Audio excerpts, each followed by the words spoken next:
Vous arrêtez pas d'entendre que les ETF, c'est hyper simple. Et puis donc, du coup, vous commencez à chercher des ETF. Et là, vous tombez sur des noms comme ça. Ouais, bon, là, vous vous dites, c'est peut-être pas si simple que ça. Bah, du coup, dans cette vidéo, on va voir très simplement, là, je vous le dis, c'est simple, on va voir comment on va pouvoir décortiquer ce nom et comprendre exactement ce qu'on achète. Et pour vous expliquer le naming du coup des ETF, on va partir sur deux exemples, Vanguard FTSE All World UCITS ETF Distributing et Amundi MSCI World UCITS.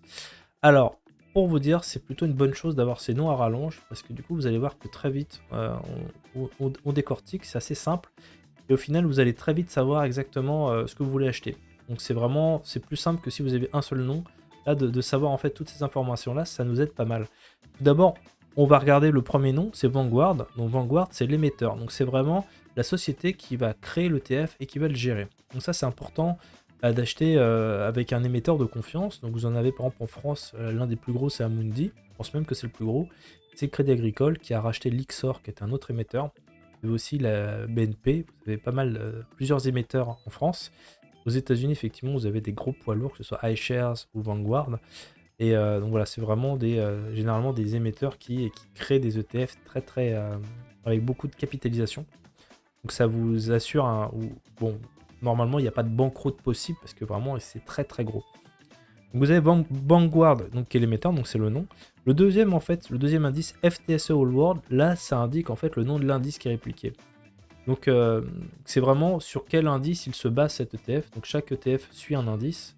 Et du coup là vous avez le nom de l'indice FTSE All World. Donc vous avez d'autres indices. Vous avez le MSCI, on va voir après.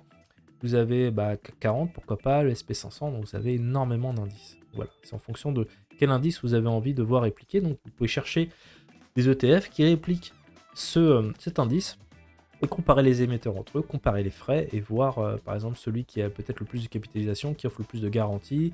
Voilà, donc ça peut être une bonne façon aussi de regarder, de filtrer par rapport à l'indice que vous cherchez à répliquer. UCITS ETF, donc c'est conforme aux directives européennes, donc ça c'est quelque chose un peu moins, voilà, généralement vous allez le voir régulièrement. UCITS, c'est simplement que voilà, l'ETF a été validé, il n'y a pas de souci. La dernière catégorie qui nous intéresse aussi, c'est la façon dont les dividendes sont distribués. Quand vous allez voir distributing, c'est qu'en fait, cet ETF-là va vous verser des dividendes.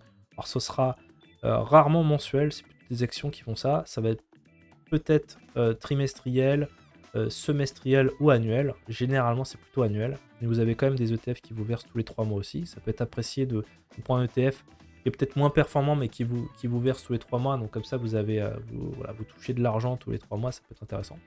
Donc là, pour cet ETF-là, on voit qu'en fait, il est distribuant. Donc, du coup, on va recevoir des dividendes qu'on va récupérer. On pourra réinvestir dans l'ETF ou dans autre chose. Donc voilà. Vous avez un autre ETF aussi, qui est celui d'Amundi. Donc Amundi, société française. Vous avez le MSCI World. Donc pareil, c'est un émetteur, un gros émetteur MSCI World. Donc c'est vraiment vous allez généralement avoir à peu près 1500 entreprises dans cet indice-là. C'est vraiment les meilleures entreprises mondiales. Donc vous allez suivre vraiment un gros indice. Et donc le nom est plus court sur celui-là, UCITS, ETF, Euro. Donc là, on a quelque chose en plus, c'est qu'on sait que voilà, c'est indexé sur de l'euro. Donc vous êtes en euros sur cet ETF. Et vous allez avoir entre parenthèses C. Donc c'est la différence avec distributing, c'est que vous allez, quand vous avez le C, c'est capitalisant. Capitalisant, c'est-à-dire que par rapport au distribuant, les dividendes vont être directement réinvestis par l'émetteur dans votre ETF. Donc vous ne les toucherez pas, mais ils vont être réinvestis directement. Donc fiscalement, ça va être plus optimisé. Vous n'allez pas avoir la flat tax à payer ou différents impôts, parce que ça va être remis directement dedans, donc ça va grossir tout seul mécaniquement. C'est comme ça que par moment, si vous arrivez au plafond de votre PEA de 150 000 euros, c'est pas très grave parce que votre ETF, la capitalisation, les dividendes vont être réintégrés dedans. Donc ça peut être une option intéressante. En tout cas, en termes d'optimisation fiscale, c'est le plus intéressant. Pour finir, vous avez vu qu'on avait distributing et AC. Et en fait, vous avez voilà, différentes possibilités. Vous pouvez avoir ACC comme on a vu, ou le C, qui veulent dire la même chose, c'est de l'accumulation.